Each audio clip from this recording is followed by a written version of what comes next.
In this one, we're going to be looking at Slavoj Zizek's conception of fantasy. And so his idea of fantasy comes from the psychoanalytic work of Freud and Lacan. And so Freud, his idea of fantasy comes from the idea that memories of seduction may be the result of fantasy as opposed to actual sexual violence. So you could say that he was figuring stuff out because that as an idea that was the best that they had at the time. So in the regular understanding of what fantasy is that fantasy is separate and a different thing altogether from reality. A construction that is fictional and therefore opposed to reality, but that is not true with Freud. So Freud says that the two are related. So the reason for this is because in psychoanalysis, reality is problematic because it is assumed that there's some like authentic or unmediated experience that you experience when you experience. Like that the actual experience that you're experiencing is actual reality. The issue is that reality is more properly understood as a way of seeing something, but the way that you're seeing is already tainted by your interpretation or the fact that you want something from it, right? You're looking at the thing with a purpose. That is why you want the thing. So it changes the thing altogether, and it requires your desire in order for you to get it. So your desire, like, it goes into reality as they would explain it. Because you want a specific thing, what you're doing is you're attributing a special significance to it. Or else, why would you want it? So you could say that the object is in it more than itself, right? So they say that reality is already a subjective process mediated by desire and then constructed by reasoning. So what fantasy does is fantasy acts as the scene that stages the desire in the imagination of yourself or the subject. And so Lacan states in the logic of fantasy, so that desire is the essence of reality. That desire creates your reality to an extent, right? So you have the setting. So fantasy is the setting where you can desire, because so fantasy sets the scene where you are a subject in the scene, and then there's the object that you want in the scene, and it kind of gives this almost like three-dimensional space where this act is occurring between you and the thing that you want. And so for Zizek, fantasy is not an exercise in, like fulfillment, contentment, or satisfaction. Instead, it provides a scene for a privileged yet arbitrary object that embodies the force of desire. So, the idea here is that desire is assembled. Okay, so fantasy is this place where you get to assemble your desire, and as you assemble this desire, it gives you the coordinates of how to get it. So it's like setting up a structure. It's setting up a scene so that you can see the thing that you want. Okay. The thing that you want, okay, is an object, but it's not just any object. It's an object that is in it more than itself. And so this privileged object that you want, so they call it objet petit a, or they call it object cause of desire. So this object structures your experience of the world so that the object itself is in it more than itself. Okay, so let's look at it like this. Everything in the world is pretty like banal, but what makes you want a thing over everything else? Okay, so you could say like the perfect relationship. So it's not just that you want like a relationship, is you want a relationship that is somehow more special than just the regular relationship, because anyone can have a regular relationship, but what you want is you want that like relationship that is in it, that has this little extra added to it, and that extra makes it more than just the regular thing. Okay, so it's like, if we look at another concept of like, you want like $1 million. Okay, it's not just the $1 million. There's something extra to that $1 million that makes it more than just money. Okay, that makes you actually want it for more than it's just like basic material thing. It holds some essence, some quality that you can't necessarily grasp or understand, because if you did, you wouldn't want it. Okay? So you have to trick yourself to the illusion that it's more than just what the material is. Okay? You've got to almost like like entrance yourself that this thing that you want, that this thing that you desire will satisfy your desire. Okay, so it has to be just more than just the basic thing. So therefore, fantasy acts as a mode whereby you learn to desire, because through the fantasy you are in the position of desiring. Okay, so you see yourself as a person who is also who is wanting the thing. Okay. So we can say that, so they say that the role that fantasy plays is twofold. So there's universal and particular. And so fantasy is a universal structure. It points us towards, it directs the desire towards the physical manifestation that occupies desire. So that like object, the thing that we want. And then we have the particular. And so the particular is the way in which the way in which the fantasy structures the relation to the trauma to the trauma of lack created by desire. Okay, so in order for us to want something, a part of wanting that thing is that it shields us from the fact that we don't have it. So we're okay with not having it. Okay? As part of wanting it, we're okay with not having it, because that completes the fantasy.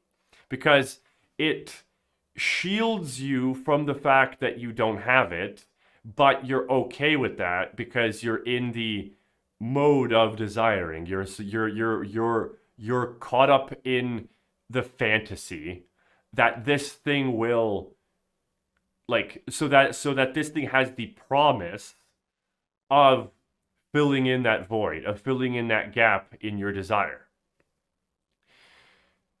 The idea of the object, okay, completes this, okay? Because you're still wanting the thing even though you don't have the thing, but you have the promise that the thing that you desire will fulfill the lack or the gap that your desire is, and that is within you.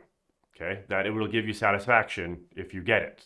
Okay, and so what happens is that so fantasy bestows reality with a fictional coherence and consistency that otherwise would not be there. So you have the idea of say like a social reality, right? Climate change. If we solve climate change, then everything gets like solved, right? So even though you could never like get this thing, but because you're in the fantasy, you're in the desire of it, it promises the way that you can get out of it. So this is also just like through all of the demands of, like social reality. So all of these objects, all of these things that we desire have to have this way in which you are able to envision a way out of the dissatisfaction produced by the demands of, social reality, or just your life, just in general. So what fantasy gives us is it doesn't give us the object, but it gives us a scene of attaining the object, and it makes it so that that attainment is possible in so far as we understand it. So okay, so let me just repeat that once more. While fantasy might not provide us with the object itself, it can provide us of something of equal consequence. The scene of attaining the privileged object that renders attainment as a possibility. Okay? More important than you actually getting the thing is the fantasy of its attainment. The fact that you've come up with the possibility, and that possibility is open, and that possibility exists, and so therefore you will be able to get it. So fantasy organizes and domesticates the excessive enjoyment, or as they say, like the jouissance, in our heads, so that we can never reach that limit of enjoyment. And why do we do this? Well, so this is a protection from this trauma. So we like to think that if we don't get the thing, that will, well, like that's not what like. So not getting the thing is the worst thing that could happen to us. Well, like the psychoanalysts, what they would say is that getting the thing is actually what we don't want. So there's a point at which if you have too much pleasure, that pleasure turns into pain. And so you don't want to lose the enjoyment, but the enjoyment that you're getting is that of wanting, is that of desiring. Okay? But if you transverse it and you actually get the object, and that object in the fantasy that you've created has the made up characteristics of giving you jouissance, of giving you complete and total enjoyment. And once you have complete and total enjoyment, your pleasure turns to pain, because what you're doing is you are experiencing this pleasure that made up thing in your head is going to bring you. Okay? So you could call this like a success barrier, right? We don't, like, what's worse than giving up desire well, there's actually like, so it's harder for us to let go of wanting than it is for us to actually get the thing that we want, because you're afraid of never wanting again once you have that thing. And to you, that is more real, that is more like dangerous than actually getting the thing that you want. So this acts as a defense against the traumatic loss of jouissance. And this, of course, occurs when we enter that like symbolic realm of language, of naming, of actually coming to terms and understanding the thing that we want. So fantasy gives us a way to distract, or even it disencourages us from directly engaging with the lack of dissatisfaction that desire creates, right? So even though that like lack is just like, so wanting, lack, negation, not having, that like void that creates you, even though that is what makes you a human, that's what makes you a person, the way in which you structure the fantasy is so that you have this promise of satisfaction, yet never attaining it. Okay? Because that creates like a way in which you're able to understand yourself without having to constantly find the next thing and the next thing and the next thing and the next thing. So a person who kind of understands this will just, keep getting the thing that they want, and then because they know that that just another thing will pop up and pop up and pop up, et cetera, et cetera, et cetera. So they're like transversing through the fantasy, but as they transverse through the fantasy, they get more caught up in it. Okay. What happens, and this you can say is that it's kind of the darker side from it. So this enjoyment that we can't have because that enjoyment is the object in this in this so in this so this enjoyment comes from the fantasy image that you have of the object giving you the enjoyment that you're trying to get. Okay? But because you can't have it because you're stuck in fantasy, what you do is you assume that someone else has that enjoyment that you can't get. Okay? So you what you do is you say, well, I'm in this mode, but if I don't have this enjoyment, then it must be that someone else has that enjoyment and they took it from me. And the reason that you would think that is, of course, because you're stuck in this loop, and that is just your way of understanding stuff. So if I don't have it, that means someone else must have it. And so someone else has my enjoyment, right? It's not their enjoyment, it's actually my enjoyment that someone else has, right? This is because we are able to fantasize an impossible enjoyment, and so we misattribute this impossibility to someone else that seems to be able to enjoy in a way in which we cannot, but we can only imagine, right? So fantasy provides us these coordinates of like controlling or understanding of desire, of like domesticating it. And so in order to feel the lack, we rarely attribute lack as an experience beyond ourselves. Right? And so the distinction between our own lack of impossible enjoyment and the non-lacking of someone else opens the possibility of a enjoyment that someone possesses at our expense. Okay?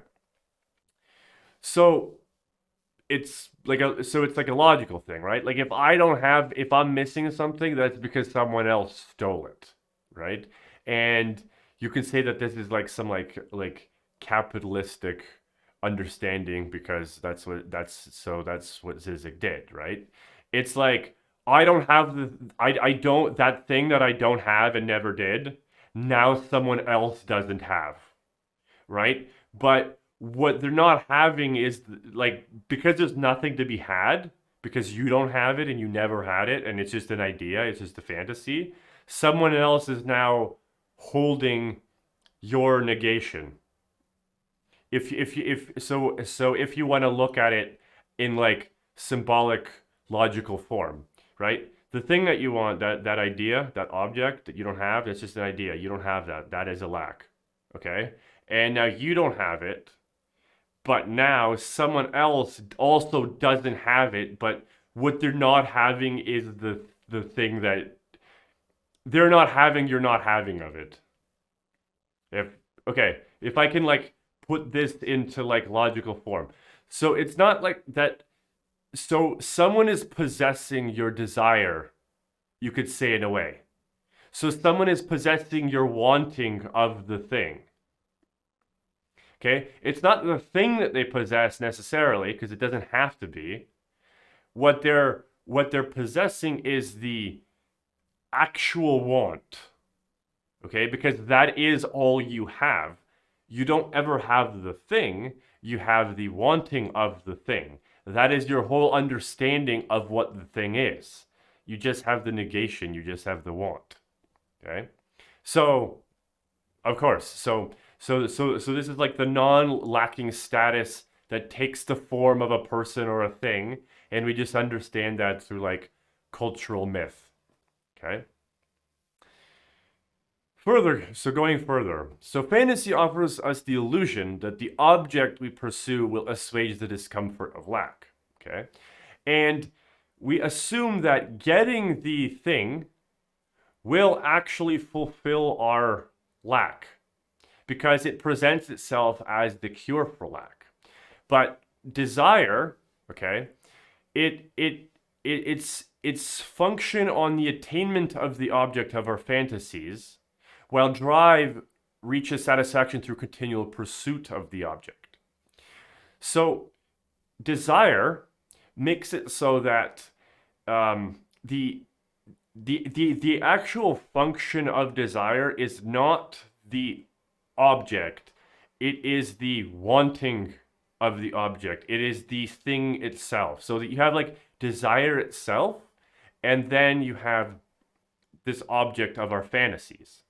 And so our drive to get that thing, okay, only satisfied through its pursuit, not its attainment.